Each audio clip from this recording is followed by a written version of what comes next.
사랑하는 성도 여러분, 올해는 코로나 상황으로 허락되진 않았지만 매년 새해를 맞이할 때면 많은 사람들은 정동진이나 동해바다의 일출을 보며 새해 소원을 빌고 마음을 새롭게 먹습니다.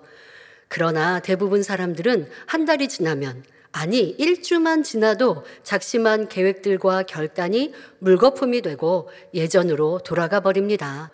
많은 기독교인들이 송구영신 예배에 참여하여 하나님 앞에 소원을 아뢰며 축복 기도를 받습니다. 그러면 기도하고 계획한 대로 매년 그대로 이루었을까요? 또 찬양과 기도, 말씀을 통해 은혜를 받고 눈물로 결단하며 축복 기도도 받았는데 왜 마음먹은 대로 행하지 못한 것일까요? 이 시간 사람의 마음까지도 변화시키는 재창조의 권능의 의미를 되짚어 볼 때 우리에게 재창조의 권능 100% 완성이 얼마나 필요한지 다시 한번 깨달아 보시길 바랍니다. 더 나아가 죄로 간영한 이 마지막 때 재창조의 권능으로 하나님을 믿게 하되 변개한 많은 인생의 마음까지도 아시어 이때를 위해 준비케 하신 하나님의 사랑을 느껴보시기 바랍니다. 오늘 본문 말씀 에스겔 37장은 에스겔이 본 환상의 내용입니다. 마른 뼈들에게 하나님의 말씀을 대언하자 뼈들이 서로 연락하고 붙더니 힘줄이 생기고 살이 오르고 가죽이 덮였습니다. 그리고 하나님의 말씀으로 대언하여 생기가 들어가니 일어나 서서 큰 군대가 되는 환상입니다. 자, 여기서 영적으로 마른 뼈는 도무지 살아날 가능성이 없는 존재, 곧 심령이 낡고 악하여 부패하고 변질되고 변형된 영혼들입니다. 예수님께서 하신 말씀처럼 지금은 노아의 시대보다 더 악하고 음란하고 패역한 마지막 때입니다. 이 마지막 때 아무런 가능성도 보이지 않는 마른 뼈 같은 영혼들이 다시 힘줄이 생기고 살이 오르고 가죽이 덮이며 생기로 충만하여 일어나 서서 큰 군대가 됩니다. 이는 재창조의 권능의 역사로 사람의 심령을 변화시키는 의미이지요. 에스겔의 환상은 바로 사람의 마음을 변화시키고 자유의지를 꺾어 자발적으로 말씀에 즐거이 순종케 하는 재창조의 권능의 사역에 대한 예언의 말씀입니다. 사랑하는 성도 여러분, 재창조의 권능이 무엇인지 기억하시지요? 창조주 하나님께서 빛이 있으라 말씀하시자 빛이 있었고 빛으로 지구를 두르시고 말씀으로 모든 만물을 아름답게 창조하셨습니다. 하나님께서는 빛으로 우주와 지구와 만물의 질서와 법칙을 세우시고 정확하게 운행되도록 역사하셨습니다. 이것이 하나님의 창조의 권능의 역사입니다. 여기에 재창조의 권능은 하나님께서 창조하신 것을 바꾸거나 새롭게 만들어가는 역사입니다.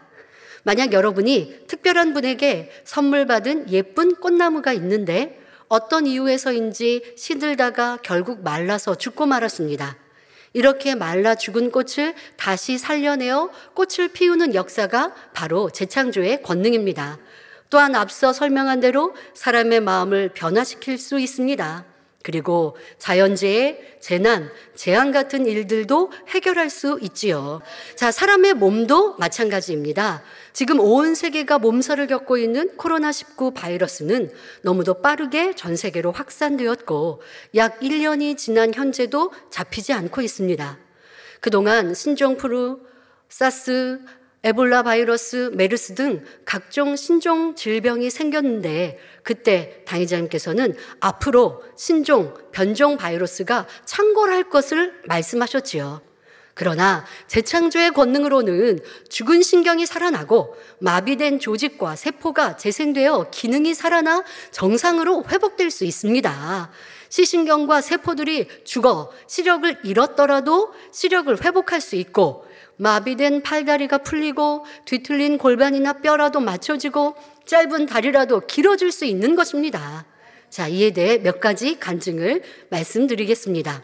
러시아인인 엘레나 리트비나 집사님은 2016년 한국을 방문하였을 당시 심한 무릎 관절염으로 인한 통증, 극심한 통증 때문에 잘 걷지를 못했습니다. 그런데 당회장님의 기도를 받고 통증이 전혀 없어 모든 일정을 행복하게 소화할 수 있었지요. 마지막 일정으로 무한 단물터를 방문하였을 때 심한 두통이 밀려와 오로지 주님 이 죄인을 용서해 주시고 두통을 치료해 주세요 라고만 되뇌었다고 합니다.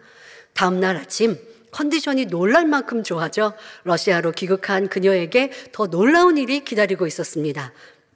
어려서부터 고통받던 만성 두통은 물론 고혈압도 정상이 된 것이죠. 게다가 더욱 신기한 간증이 있습니다. 어릴 적부터 그림을 너무 못 그리던 이 집사님에게 머리와 가슴에서 예술적 욕망이 뿜어져 나오면서 손이 그것들을 표현해내기 시작한 것입니다. 이후 그녀는 곰곰이 생각해 보았습니다. 만민중앙교회 방문 시 당의자매의 기도를 받고 또 단물터를 다녀온 뒤에 고질적인 두통이 싹 사라진 후 바로 뇌의 영역 중 창의력과 예술 활동을 주관하는 뇌세포가 살아난 것이 아닌가라고 생각하셨다고 합니다. 그래서 엘레나 리트비나 집사님은 늘 하나님은 분명 살아계시고 하나님은 치료하시며 지금도 그분을 찾는 이들에게 그 영광을 나타내고 계십니다라고 간증하고 있습니다. 예, 또 이어 간증해 드립니다. 박상영 성도님의 간증입니다. 이분은 27년 전 교통사고로 뇌를 크게 다쳐 머리에 인공뼈를 삽입하는 대수술을 받았습니다. 이로 인해 뇌병변장애 4급 판정을 받고 왼쪽 눈의 시력을 완전히 상실해 빛조차 볼 수 없었습니다. 2016년 8월 8일 수련의 첫날 덕유산 리조트에 늦게 도착한 박상영 성도님은 집회 장소인 점핑파크까지 올라가지 못하고 스마트폰을 통해 GCN 생방송으로 당의자님의 환자 기도를 받던 중 눈에 시원한 느낌과 함께 환해지는 것을 체험했습니다. 이후 빛을 감지할 수 있었고 사람들의 움직임도 볼 수 있게 되었습니다. 이제는 왼쪽 눈으로 달력의 큰 글자도 볼 수 있으며 색깔도 구분할 수 있게 되었다고 간증하셨죠. 예, 또 다른 분의 간증입니다. 김용성 집사님은 당뇨로 인해 오른쪽 눈이 실명이 되어 빛조차 보이지 않았습니다. 여러 병원을 가보았지만 이미 실명된 눈은 다시 살릴 수 없다고 하였습니다. 그러던 중 2016년 8월 만민 학예수련회에 참석하여 첫째 날 은사집회 시 당의자님의 전체 환자 기도를 받을 때 눈이 맑고 개운한 느낌이 들었습니다. 수련회를 마치고 집으로 돌아온 뒤 오른쪽 눈에 빛이 감지되는 기적이 일어났습니다. 이후 점차 물체의 형태를 구분할 수 있을 정도로 시력이 좋아졌을 뿐 아니라 당뇨병도 치료를 받았노라고 행복하게 간증해 주셨습니다. 네, 또 러시아권 최대 크리스찬 포털 사이트 인빅토리 미디어 그룹 회장인 세르게이 벨보베치의 가족 간증인데요. 2011년 12월 재창조의 권능을 체험한 놀라운 간증입니다. 바로 아내가 임신 9개월째였고 이상 징후가 느껴졌습니다. 뱃속에서 잘 놀던 태아의 움직임이 며칠간 전혀 느껴지지 않은 것이지요. 우선 전화상으로 병원 진단을 받았는데 상황이 좋지 않다라고 알게 되었습니다. 하지만 죽은 자도 살리시는 하나님께서 도와주실 것을 믿고 간절히 기도했습니다. 이에 서울에 계신 권능의 종 만민중앙교회 당의자님께 기도를 요청했습니다. 그런데 기도를 받자 신기한 일이 벌어졌습니다. 뱃속의 태아가 다시 움직이기 시작한 것입니다. 그리고 12월 27일 그의 아내는 마침내 건강한 둘째 아들을 순산했습니다. 예, 태국의 니라룻 타난차이 자매의 간증입니다. 2018년 3월 그녀는 신기한 하나님의 역사를 체험하였습니다. 부모님께서 키우는 소가 새끼를 낳았는데 왼쪽 눈이 백내장 증세로 인해 거의 실명된 상태였지요. 수의사는 유전적인 영향으로 백내장이 온 것이라며 반드시 수술을 해야 하는데 그래도 수술을 해도 온전히 치료하지는 못할 것이라고 하였습니다. 이 소식을 전해 들은 자매는 송아지가 너무나 불쌍하고 안타까운 마음이 들어 부모님 집에 내려갔습니다. 그리고 당의자님께서 기도해 주신 권능의 손수건을 송아지 위에 얹고 기도해 주었지요. 5일이 지나자 5일 후에 그녀의 아버지께서 기쁜 소식을 알려주셨습니다.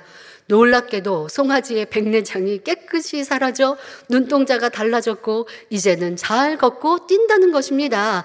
사랑하는 성도 여러분, 하나님께서 구약시대 선지자를 통해 권능을 베푸심도 주님 당시나 사도들을 통해 기사와 표적을 나타내심도 오늘날 권능의 역사들을 베푸시는 근본 목적은 첫째, 하나님이 살아계심을 믿게 하고 둘째, 예수님께서 유일한 구세주이심을 믿어 구원받게 하며 셋째, 이 죄악 세상에서 하나님을 첫째로 사랑하며 그 뜻대로 행하는 하나님의 참 자녀를 얻으시기 위함입니다.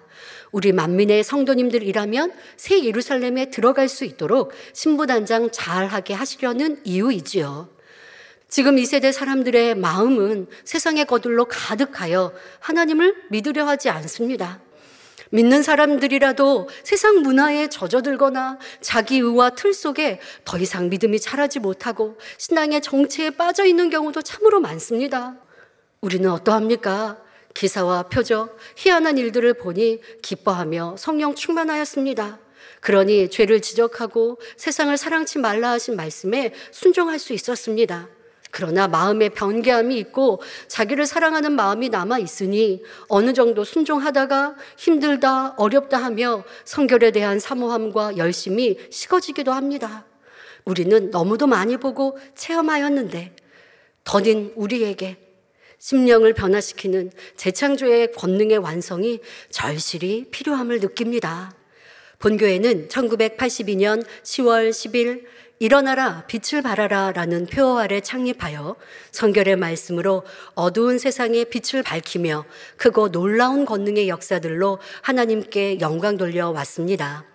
그러나 잠시 하나님이 허락하시자 어두움이 땅을 덮고 캄캄함이 만민을 가리는 것 같습니다. 그러나 다시 때가 되면 재창조의 권능을 완성하여 하나님의 영광이 이 제단에 크게 나타나며 열방이 나오고 열왕들이 나올 것입니다. 그리고 재창조의 권능이 완성되면 짧은 기간에 교계의 정화 작업을 이루며 기독교계 신앙의 개혁을 이룰 것입니다.